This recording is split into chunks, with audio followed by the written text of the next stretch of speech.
We are so glad you joined us today to get centered, but we have a disclaimer. Being centered really is more of an aspiration than a destination.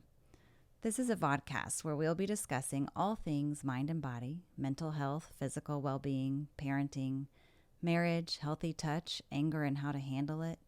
What is integrative medicine? How do I meditate? What are we learning from COVID in this quarantine experience? Where do we go from here? You have questions on these topics, and we ask those same questions ourselves. So this isn't a vodcast full of answers. It's one full of discussion, because we're going to tell you right now we do not have all the answers, but we do love a rich discussion and hope you do too.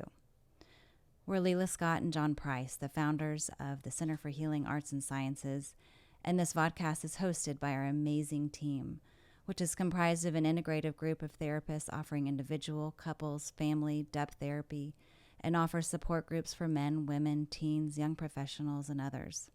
Chinese medicine practitioners offering acupuncture, herbal medicine, food therapy, lifestyle advice, and last but not least, our mindfulness meditation and spirituality guide. Be sure to reach out to us to let us know other topics you'd like to hear us discuss, or to let us know if you'd like to work with our integrative team. We are here for you and offering virtual care as well as home delivery of wellness self-care packages during this time of physical separation. Give us a shout at 713-526-4444 and be sure to follow us on social at Center for HAS. And now, please enjoy the show. Well, hey there, folks. Welcome back to Get Centered, where the team at the Center for the Healing Arts and Sciences can come together and talk about topics and really just see where we go. Today, we're going to talk about mindfulness, and in particular, we're going to get into meditation, spirituality, and mindfulness, how they are similar, where they interact, and also where they're different. So stay tuned. You're going to hear a lot of interesting ideas and tips, and I'm sure we're going to go into places that even we can't foresee. Welcome, and welcome to all of you here. What's up, folks? Hello. Hi. How are we doing? Well, Ariel, our kind of our local guide and meditation expert, I'd like to hear kind of what these things mean to you, and then why don't you just kind of set us up a little bit, and then we will see where we go from here. So I think the first thing is mindfulness is just this amorphous term that gets thrown around, and it's almost meaningless at a certain point because we're just using it for everything. And I guess, look, mindfulness to me is the ability to be aware of what you're doing while you're doing it, right? And maybe even why you're doing what you're doing, right? Some intentionality behind what you're doing. So there's this amazing thing in the Jewish tradition of like you should know what you're doing all the time. Basically, you should know what you're doing and why you're doing it. It's not just enough to do the right things, it's also to know why you're doing those things. So I look at that and I'm like, okay, so how the hell am I supposed to do that? Like, what kind of level of awareness would it take for me to be able to show up to every moment in my life awake and aware? And so for me, that means that I got to do some practices, some meditations, right? Some meditations so that I can reinforce the kind of awareness that I'd like to have so that I can reinforce that mindfulness, right? So they're distinct things. One is mindfulness is like my ability to pay attention. Meditation is the practice, and there's, thousands of practices of meditation practices, and they're still being, renewed all the time that we do in order so that can flow into the rest of our day. Because I don't care how good of a meditator I am personally. I want to be mindful when I'm walking around, when I'm talking to my wife, when I'm doing whatever I'm doing. So that's like the basic piece of that duality. But then for me, this is a spiritual practice. This is for me, I'm a rabbi, so that's, in some way that should be obvious, but not necessarily. And I think for a lot of people, it doesn't have to be a religious thing. It's not, for me, it's not even dogmatic. It's just, I think that the only way to encounter that whatever we want to call that numinous, force in the universe that is carrying us all forward, I think the only way to encounter that is now. And we've talked about that when it comes to depression as going into the past too much, or anticipating the future with anxiety, right? Both of those are kind of acts of faith in some way, but really kind of like a pessimistic faith.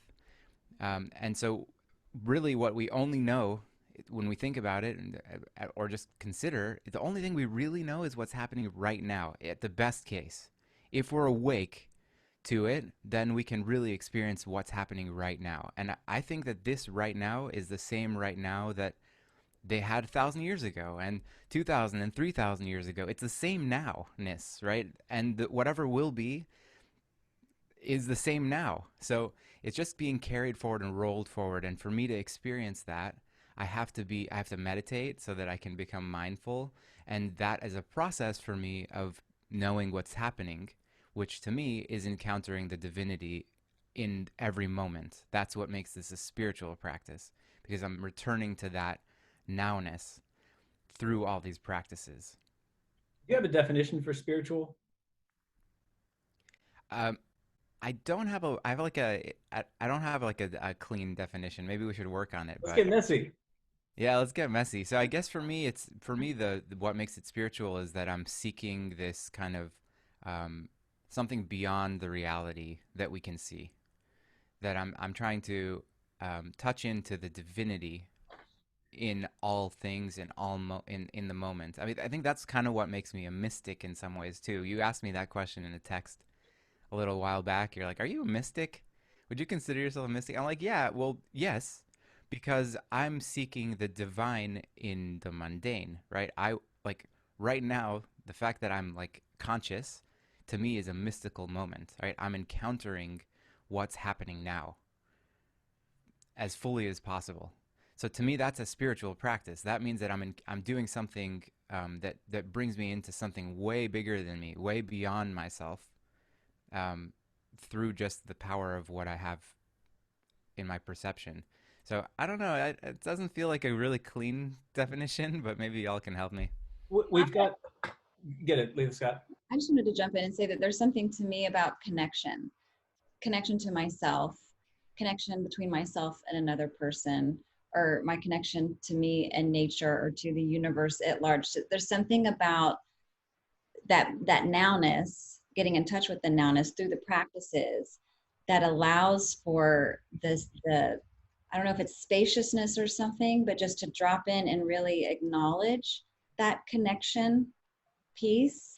And that in itself to me can feel like spirit. And then there's aspects like breath work. To me, breathing is what can connect the mind and the body, or the material aspects of ourselves to the immaterial aspects of ourselves. So there's something there for me too. Yeah, I like the oneness thing. That's something that I practice on a daily basis. It's a very strong theme in Jewish practice, especially.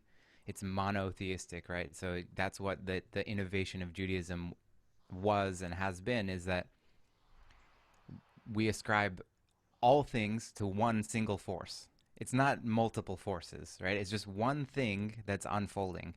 And so that oneness means that I can't like look at somebody I don't like and go, no, not them, you know, or something I don't like about myself and be like, no, no, no, that part, it's not part of the spiritual process, right? It's like I think that's what makes the Jungian shadow work to me so compelling, is because it's saying, no, not just what you like, right? It's like everything is part of this divine. So that's part of like that kind of and by the way, it works the other way too. If I feel like, if I have this really negative inner voice, we talked about that last time, that many of us have that kind of coming in a lot. If I assume that I'm part of one and I want to love all things and I think everybody should be, you know, get some compassion, then me too, right? Then me too, when it comes down to it. So I have to put myself into that fold too. And I think that's the power of it, is it goes in both directions, in all directions.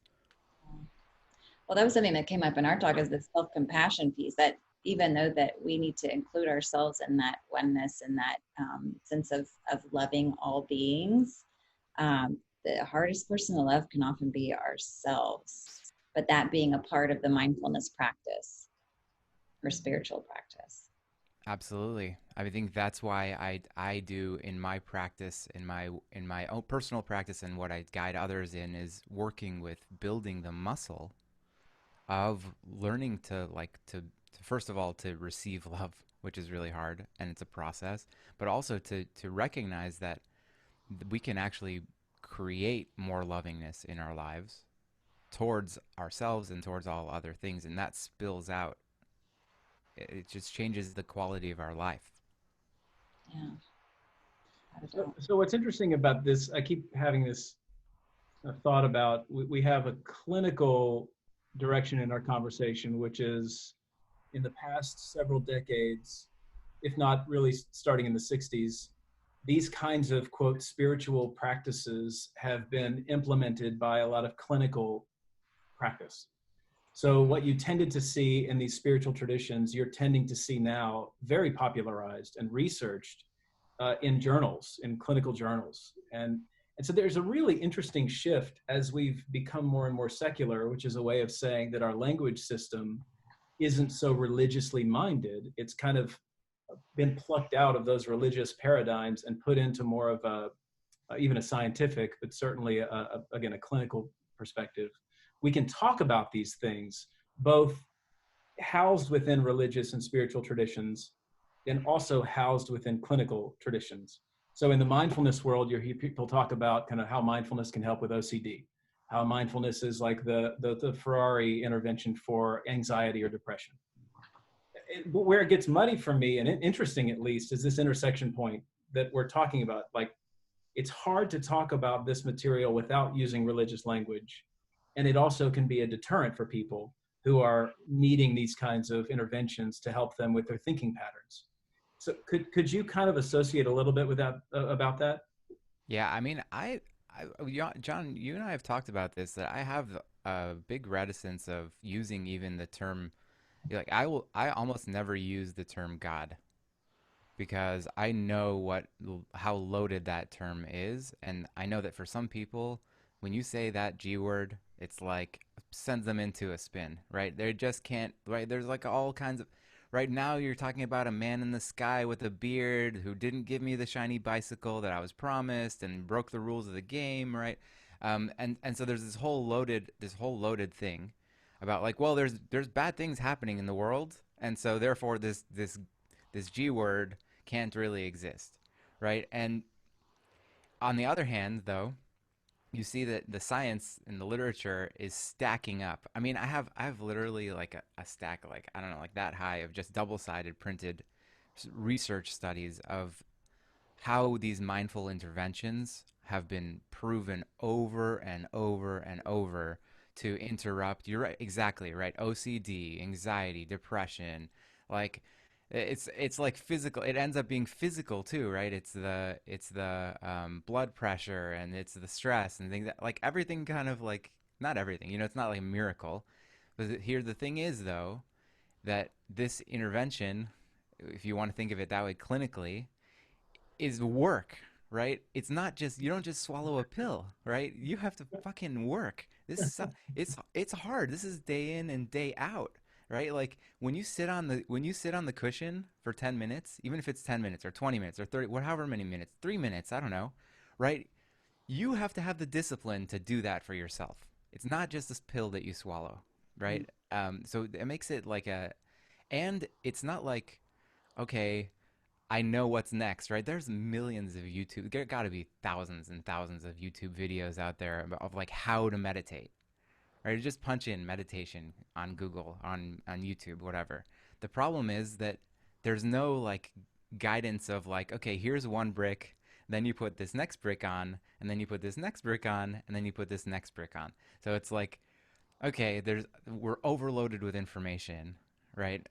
I don't know if I'm really answering the question, but it's like this divine piece, the part that I'm talking about, that piece that's hidden, that I see as a mystical process, a spiritual process.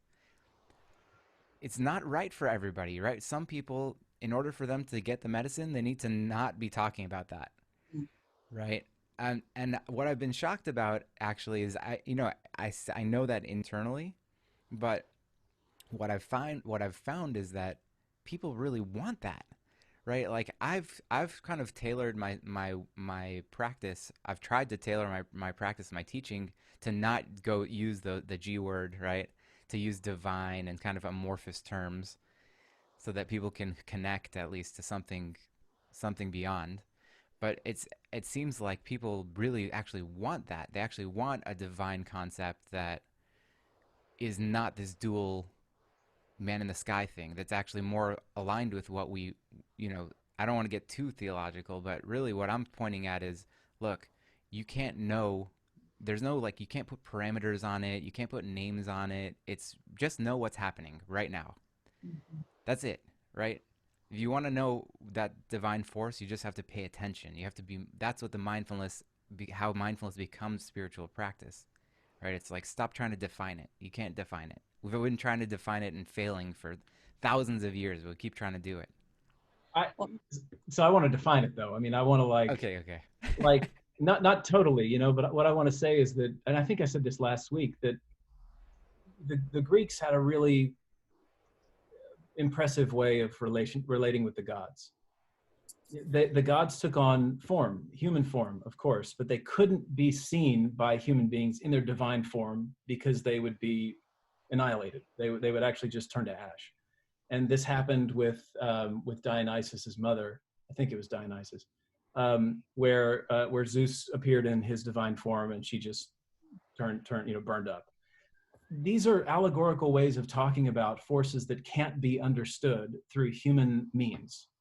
So the single defining characteristic that differentiated the gods from humans was their immortality.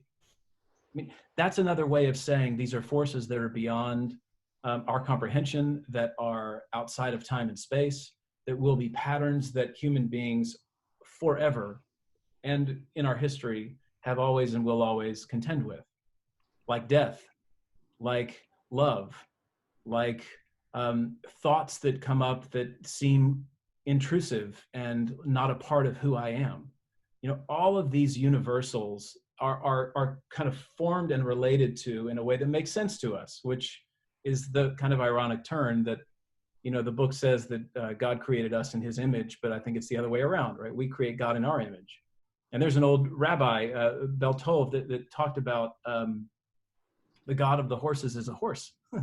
and so what we're talking about, I think, and we're trying to put it into terms that we can understand today, which of course the scientific paradigm is kind of one of the leading religious means by which we understand. And I get that may confuse some people, but I really think science is Well, yeah, because it's on an act of faith, right?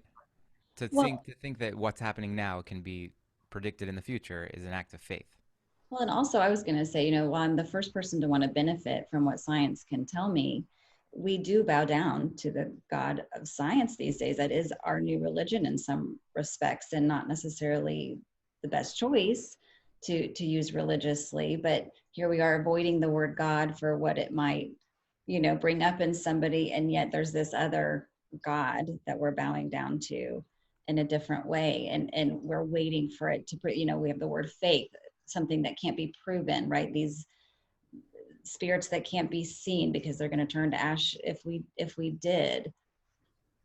We're not supposed to see all this stuff. And so when we try to prove everything and that's the only thing we'll believe, I don't believe in mindfulness until a scientific study tells me that it's going to, expand my prefrontal cortex and shrink my amygdala.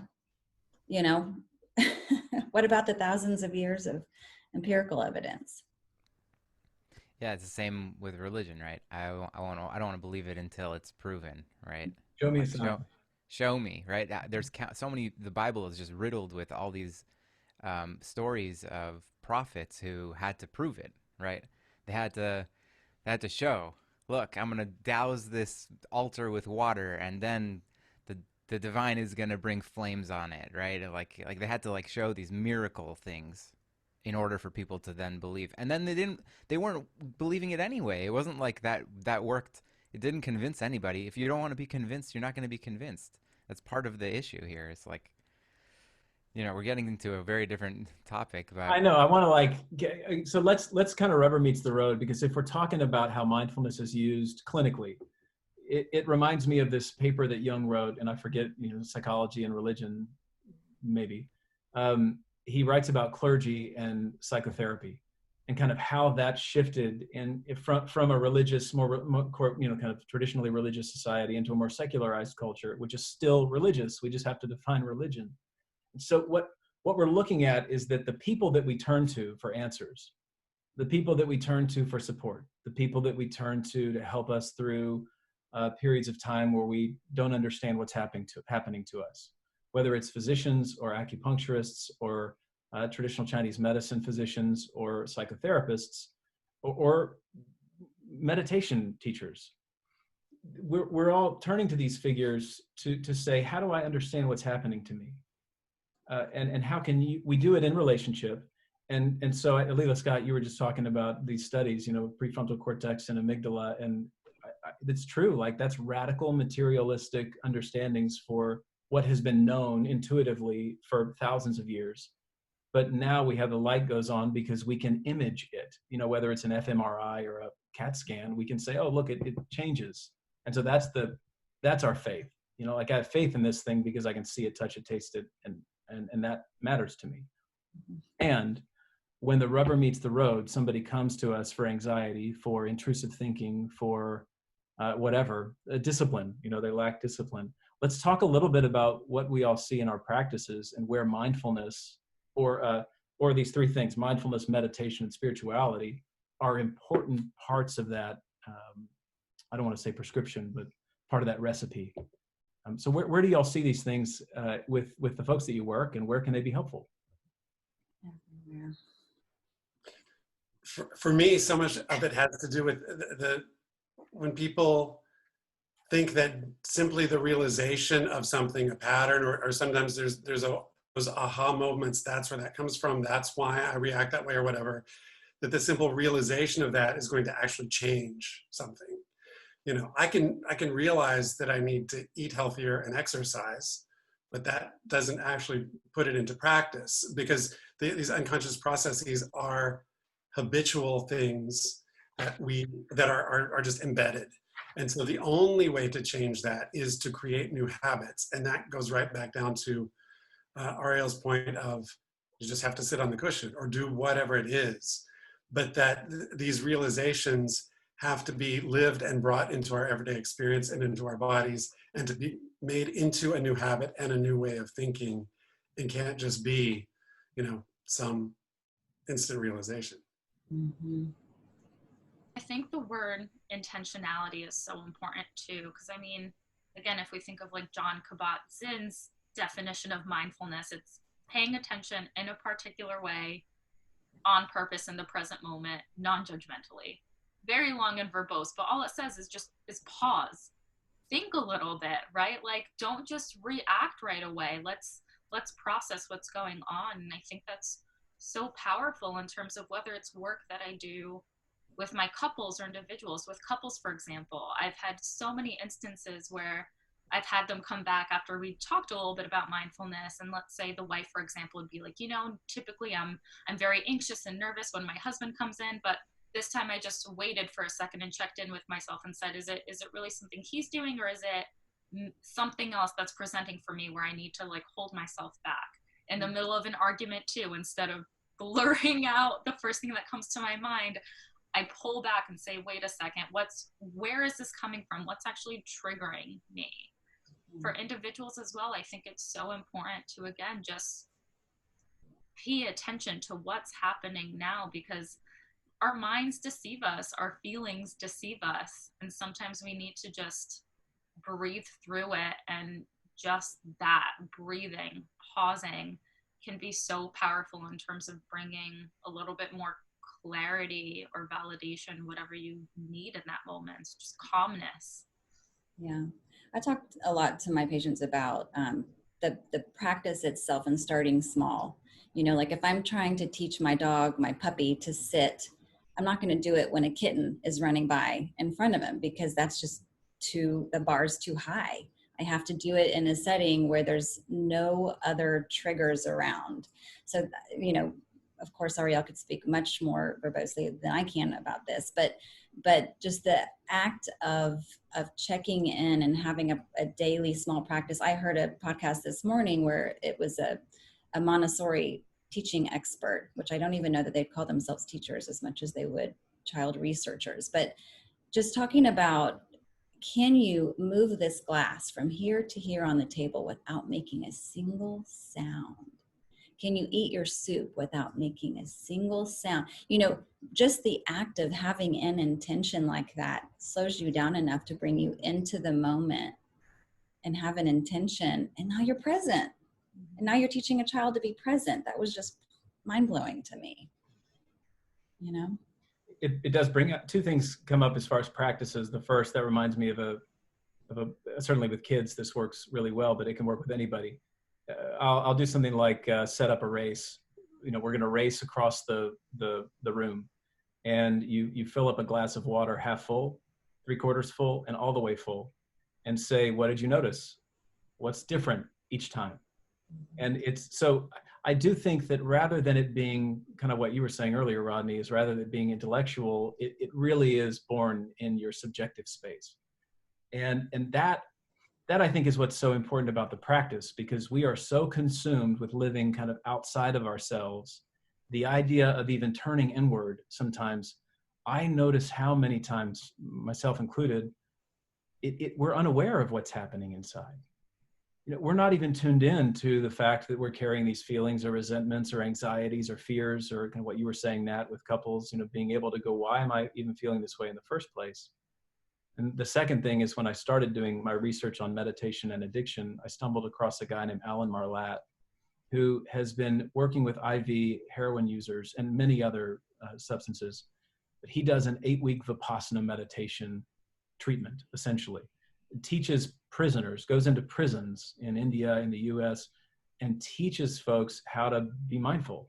And what we learn is that it's like that moment of reaction, you know, whether somebody masturbates, you know, 5 times a day, or does heroin, or snorts coke before they go out.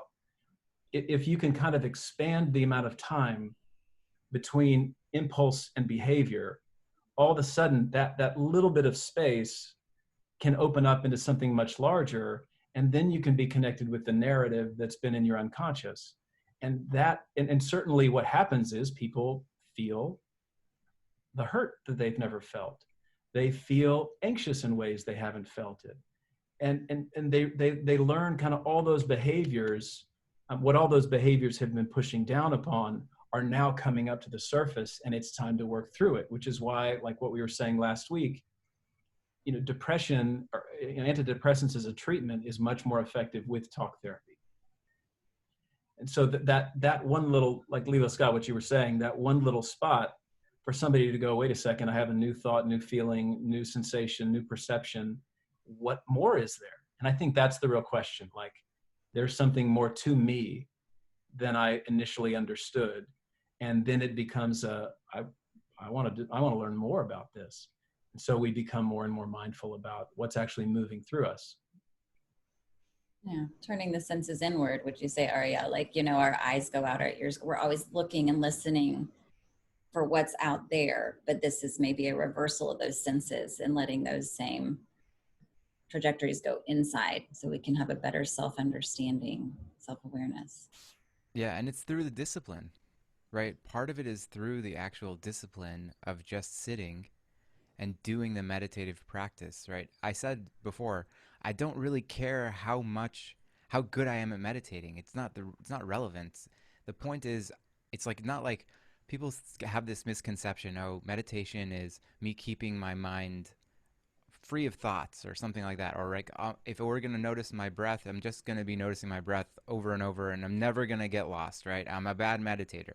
No, the meditation is the same thing that we're trying to do. We're describing that wedge, right? We're trying to create a wedge. We're trying to become awake to the fact that we go into this automatic, unconscious place, and then before we know it, we are doing all kinds of like things that we're then not proud of later, right? We're like kind of being tossed around by the subconscious, and that's because we're not aware of it, right? And the discipline creates then that wedge.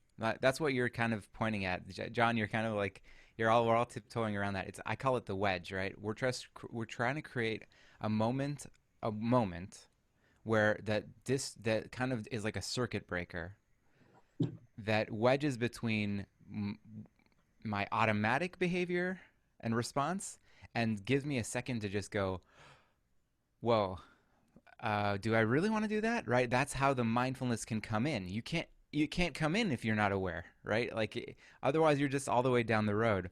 And that's why we do this meditation in a lab space, right? It's exactly the puppy metaphor, right? I do it on a cushion with my eyes closed in a quiet space so that I can build the capacity that then will hopefully transfer into the rest of my life so that I don't have to like launch off into a tirade when when the spouse leaves a dish on the counter, or I don't know, right? Like I don't know what your thing is, but for me that's it. Right? Like I but it's mean, like yeah, it's all that. it also reminds me of a quote. I don't remember from who. I actually wrote it down because it popped up. The soul usually knows what to do to heal itself. The challenge is to silence the mind. And I'm like, yeah, that's the hardest part. Because I mean, like, we all want it to be quantifiable. Like, give me a solution, tell me what to do, tell me when to do it, and tell me how to do it. But it's just really sitting there and just being like, well, fuck, I just need to just back up a little bit and figure out, what's this discomfort, what's coming in for me. And even my teenager the other day was like, hey, I think I was kind of mindful the other day by like not arguing with my best friend about some kind of like shitty thing that they said to me. And instead of reacting, I took a step back and I thought about it and I did some of the breathing stuff and I was like, well, good for you. And I mean, like a lot of kids and adults, and we all want to kind of reach that path of like, okay, we have like a basic concept of what mindfulness is, but how do we get to that next level, and they always want some kind of like, okay, give me an answer, give me an answer, give me an answer. But just sitting there, like, okay, I feel awkward now, so now what? Where Ariel can come in, right? I mean, I had a mindfulness practice before that I had lost touch with, and by working with Ariel, I have recommitted, and I have an accountability partner and some guidance. Like you said, the brick after brick after brick doesn't have to be like all of a sudden I'm mindful, all of a sudden I can meditate really well. And like you said, who cares if I can even meditate well? It's just you talk about it, the minutes. Let me just get minutes, Yeah, it's a step by step thing, right? It's and like there's for me it's not just the meditation, right? That's part of it, but it's also surrounding myself in community with other people who are going to inspire that and reinforce and help me to help myself, right? Sometimes I'm like I don't feel like meditating, and my wife is a great counterpartner to me. She says, you go, yeah, you need to go, right? Like just go sit a little bit, right? And I have friends who do that for me, and I have, and I have teachers who help me too. It's not, I'm not in a vacuum, right? We have to create community, and we have to hear the words. Like I can't tell you how many times I hear the same teaching over and over for the last decade. It's not like I don't go like, oh yeah, I've heard that one, right? Like yeah, I know that, right? Like I've heard it and I'm trying to internalize it for the last 10 years, right? Like I'm still working on it, and I have levels of consciousness and ability. The thing with this work also is that it's sometimes you don't, because it's so slow, because it's 1 minute at a time, because it's kind of like creeps up on you. You don't notice it without being thoughtful and thinking back. Sometimes you got to go like, how was I like a year ago? Or how was I 10 years ago? For me in that, it's like, whoa, that's a different human, right? I don't live in the same mental space, or, even my friends don't look the same. The conversations I have don't look the same. The books I read, the way I consume content doesn't look the same. It's all because I've brought that element of mindfulness to my life. And it's kind of the carryover from the practice. And that's what we're looking at. That's what we're talking about, Gia, right? It's most important when the rubber hits the road, right? Like Yeah. when somebody's about to trigger me, or when it's like you're about to get into it with your spouse, And it's like, oh, let me see if I can put that circuit breaker in right here and see, like, maybe it's not about them. Maybe this is my own stuff that I'm carrying around, my own wounds that, because of the way that I grew up or the way that my parents modeled or the assumptions that I have about the world, that like I'm laying my stuff on them. And why don't I just take responsibility for where I'm at first?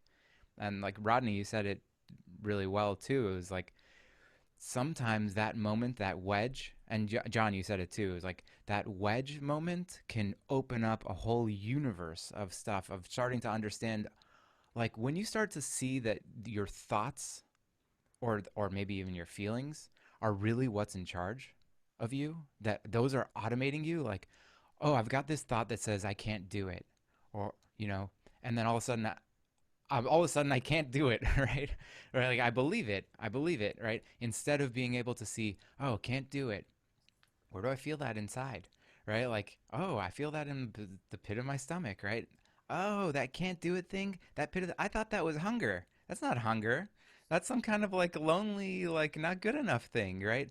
So for me, a lot of times that was causing me to overeat, right? Like, so when you start to pay attention, all of a sudden a whole world of like of what is animating me, what's pushing and pulling me around through my life starts to come up. And that's like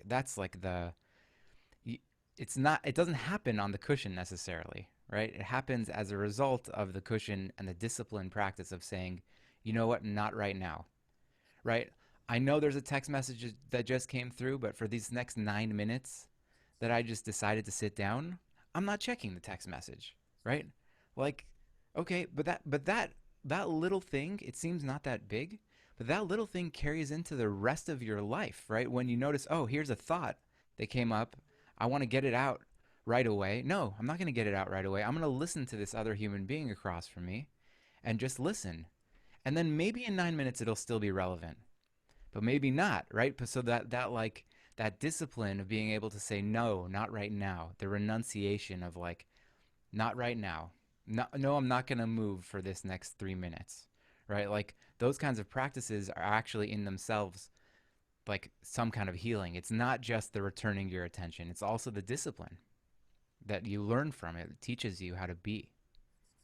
Which I think it's important to mention to whoever might be watching or listening that it's not easy. I think a lot of times we see these images of very peaceful people, by an ocean or something. Oh my God, now that I meditate, life is bliss, right? And so then I think people can be set up for failure because when that's not what they find, it's like, oh, well, then forget it. If I'm not going to have bliss, then I don't want to do this. But really, it can almost get harder before it gets easier. So I think to prepare people for the reality is important.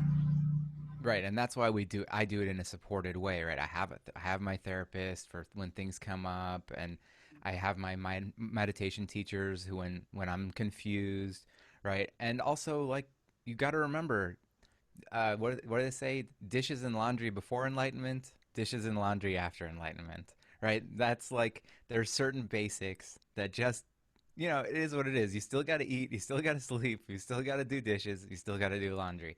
That's not going to disappear. And if you think that that is going to disappear, then you're going to be like, you're going to be disappointed because you're looking for something that doesn't exist. I think we got to shut it out in a minute, so let's kind of be thinking about ways to close off. Something about what you were saying, Ariel, is that we have a part of our minds that is not us, and so it's a tool. It's like an organ. My heart does something, my mind does something, and it evaluates, it synthesizes, it pays attention to and regulates our biology. It does all kinds of things that are conscious, but a lot of the stuff is unconscious. And when it comes to the psychological worldview, what I think, what scientists say about this is that we have these distortions that happen in our cognitive system. And these distortions are exactly that. It's like seeing the world through a prism.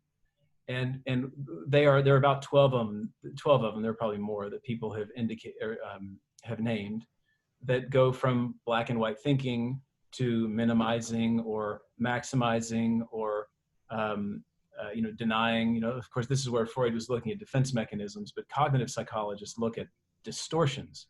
And that's the important thing, is that we, certainly right now, but I think we as human beings come equipped with the necessity to take our mind literally. And I think what happens is our first half of life, we have to do that. And then as we grow and develop, we start to realize that there's that, again, that wedge, I love that term, where we become diffused from the literal voice of our mind, which is, I can't do that, for example. That's a limiting belief.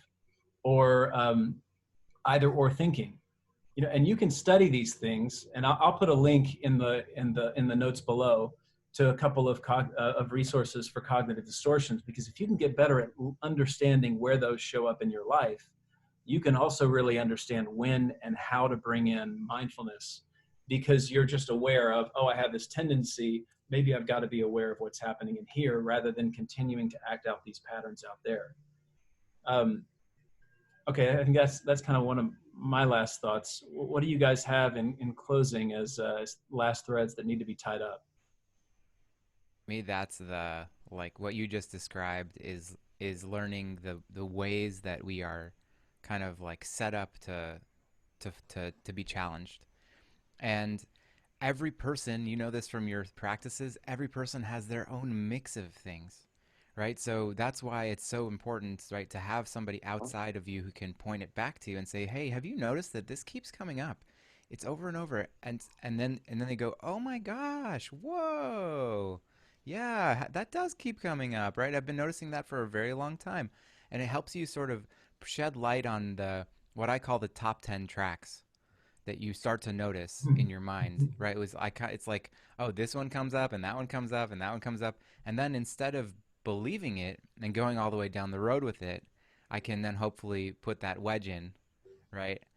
And work on finding the wedge so that I don't have to be spun by it. I don't have to be like run around by it and end up doing things that I'm really, don't fall in line with who I really want to be in the world, and cause me a lot of destruction in my life, and take away the sense of calm that I'm looking for, the sense of the sense of wholeness and peace that I think we're all looking for. That we all just want to have a little bit more peace as we walk through the world. So these are the practices. This is the combination of stuff, right?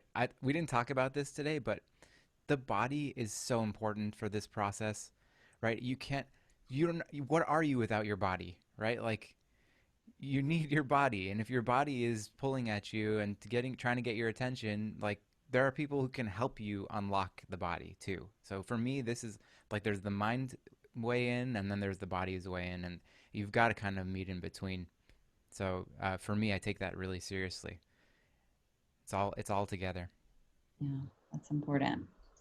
I would sum up by saying a couple things. One is that there's this mindlessness versus mindfulness. And I think there's been times in my life where I've been confused, where I thought, because I thought I was being so present, that I was just out of touch with everything in my surrounding, but really I just wasn't here, So doing everything, like if you're going to take a bath, instead of taking a bath just to wash off, think about, what am I washing away with this bath? Could I put a certain scent into the water to bring out a certain emotion I'm looking to connect with?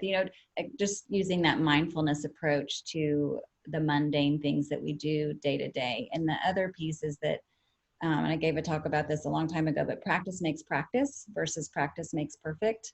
You said it, Ariel. It's not about being a good meditator. It's just about doing the practice, because that helps you engage in every other aspect of your life. So surrendering to the fact that you're not probably going to become some sort of a master at this, but that it's a commitment to yourself and to the people around you ultimately who are connected to you, because it all goes back to oneness, Ironically, I just lost my internet connection temporarily and went off somewhere else. I think that's exactly what we're talking about. Is the realization, I mean, if we look at the divine or presence or whatever it is as a constant internet connection, and when we're intentional and we're connected to that, we're connected to ourselves, we're connected to other people, and when we're not, we go off somewhere else. So yeah, it's a good one. Well, thanks you guys for being here to talk, and thank you for those of you that are watching or listening. Be sure to like and subscribe to the channel. We'd love your support, and we'll keep doing this. We're certainly growing this channel, so that's the way you can show your support, by liking and subscribing. So hit those buttons right now, and we will look forward to seeing you next time. Thank you. Till then.